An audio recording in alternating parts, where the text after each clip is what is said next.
best center back in the world, absolutely. I adore him like a person and like a football player. Is amazing. So he's the leader of the team. So he's not only important, he's fundamental. He's basic. He's the base of Brazil. The captain is always the leader, the personality, the backbone. Also the player with technical quality. So it has to be an experienced player like Silva, who has played in the biggest clubs like Milan and now Paris Saint-Germain. It is his second World Cup, and he is a player that can lead others. Even the very best are fallible. Even the greatest make mistakes. Step forward Thiago Silva on 64 minutes.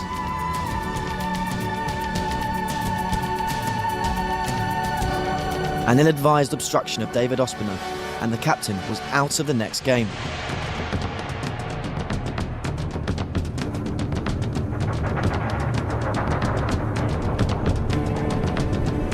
A cruel blow, but a blow that was cushioned by Silva's defensive partner 4 minutes later.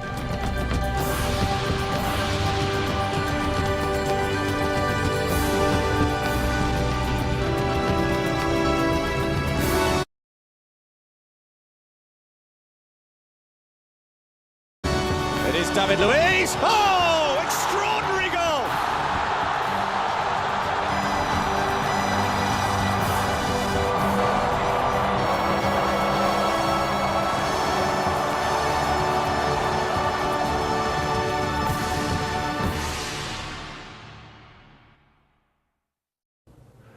We're too much relying on Neymar.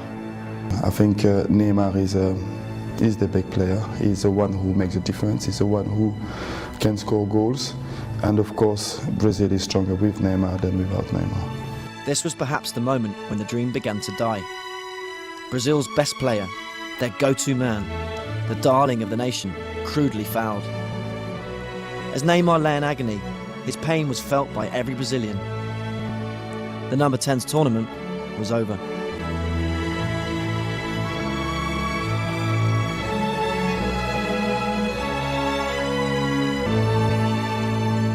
Tenho certeza que meus companheiros vão fazer de tudo para que eu possa realizar o meu sonho, que é ser campeão. Meu sonho também era jogar uma final de Copa do Mundo, mas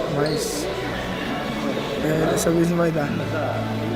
Mas tenho certeza que eles vão vencer essa e vão ser campeões. Eu vou ser junto, vou estar com eles e nós brasileiros vamos estar comemorando tudo isso. Valeu, obrigado a todos aí, um abraço.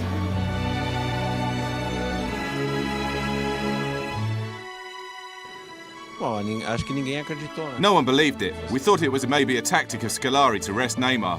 But accidents happen. It's happened before with Brazil in 1962 with Pelé, 1994 with Ricardo Rocha and Ricardo Gomes, in 2002 with Emerson. This is the game.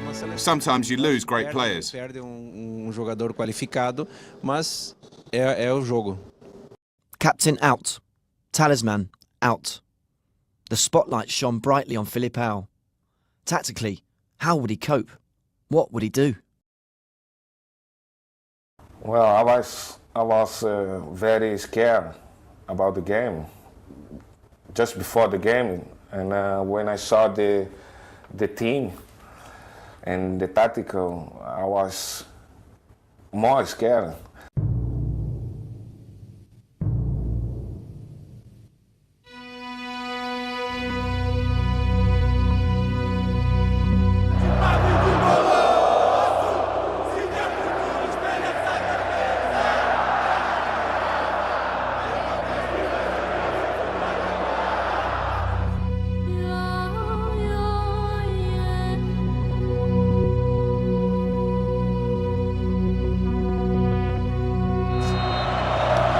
Germany then get the first World Cup semi-final underway.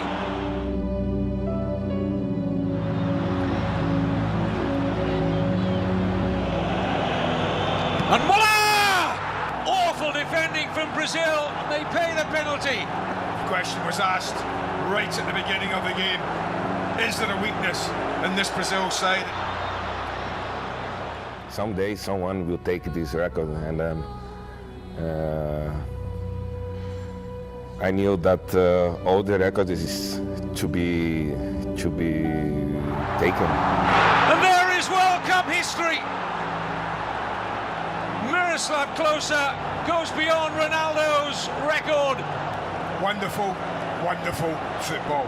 They're carving this side apart time and time again in this game. Surely it's all over. And they can't believe it in Belo Horizonte. This German side are dismantling this team as if they were novices, and they're not.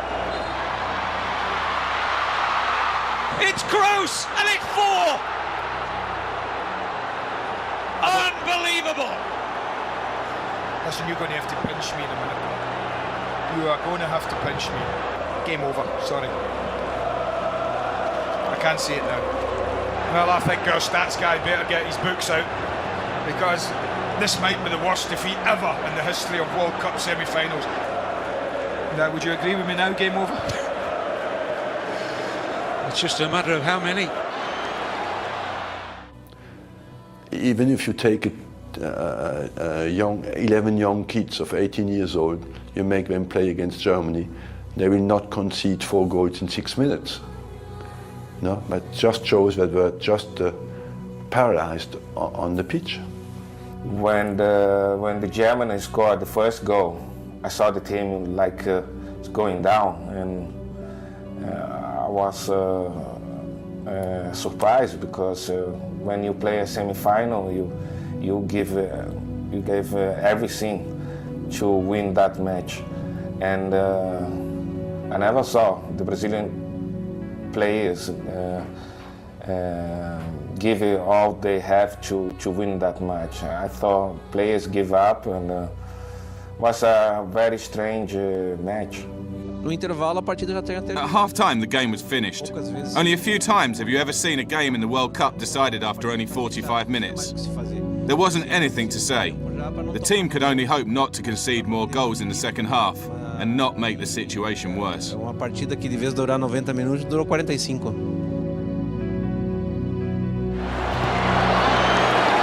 This is Philip Lahm, 6.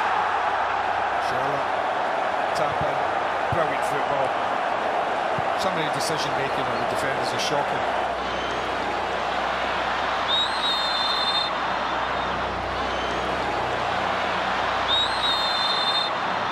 And Schürrle! What a wonderful goal from Andre Schürrle. Well, I said and asked the question, could Germany not only beat Brazil, but beat history itself? And the answer's been absolutely emphatic. Well, the history books will record one Brazil goal, but it will also record in a big black number 7 against their name. I've rarely seen a dismantling of a famous side in this manner, ever, ever. I think the match was very strange, and we saw 10 minutes very, very crazy.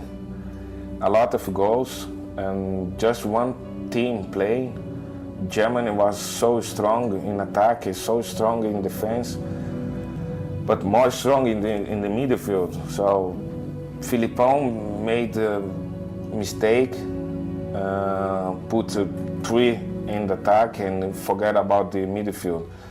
And I think that was the key to Germany win the match. To play with just 2 midfielders against 3 of Germans, with 4 strikers, with Marcelo and David Luiz. David Luiz too is not so, I can say, not intelligent, but he's not serious like a player still now, no. And so we saw disaster, and but really I wrote one day before, so I can say it was doctorate of unknowledge from Scolari. From a tactical point of view, honestly, it was absolutely horrendous. And it would be too easy, you know, because I'm coached long enough to know that it can happen that your team goes completely. I think what everybody I'm a long-term admirer of Brazil on the football front. I had more pain, and in the end I didn't give credit enough to the German team because I sat there and they destroyed my dream of a football country, you know. And it was more for me than losing a game. It was destroying something that the Brazilians are a football world, you know, the paradise of football. And on the night, I think many people shared that feeling. You know as well that emotionally, when you lose with such a big score, it's impossible to deal with. And so I felt more pain for what happened to them because I had no reaction. No final do jogo, o que fica é você olhar. At the end of the match, you only had to look at the fans and see that they didn't even have the strength to complain. They were in a state of shock. There was disbelief amongst both the players and the supporters. They couldn't believe what had A happened. reação que o jogador se esperava do jogador, aconteceu a mesma coisa com a torcida. Ninguém teve uma reação. If Uruguay in 1950 was a disaster, then this was footballing Armageddon. The Seleção did have one last shot at redemption, but they failed. Van Persie,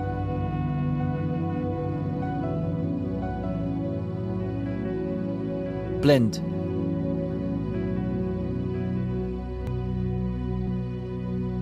Wijnaldum, compounding their misery.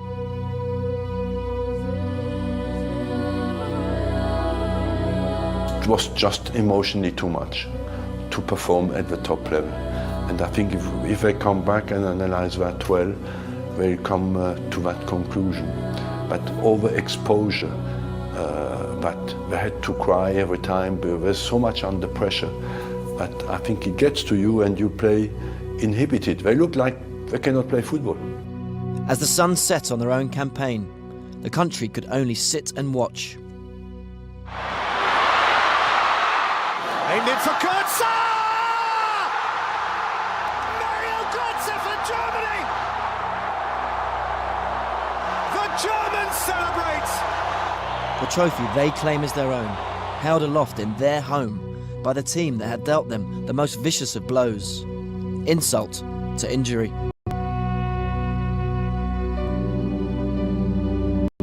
And for the departing Scolari, the abiding image would be the pride of Rio, illuminated in German colours. So, for this great footballing nation, what next?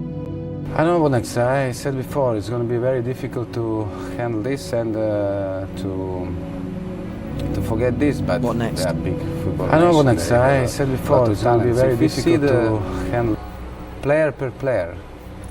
They are the best team in the world. Eu acho que tomou uma goleada, mas nem tudo. It was a shock, but not everything is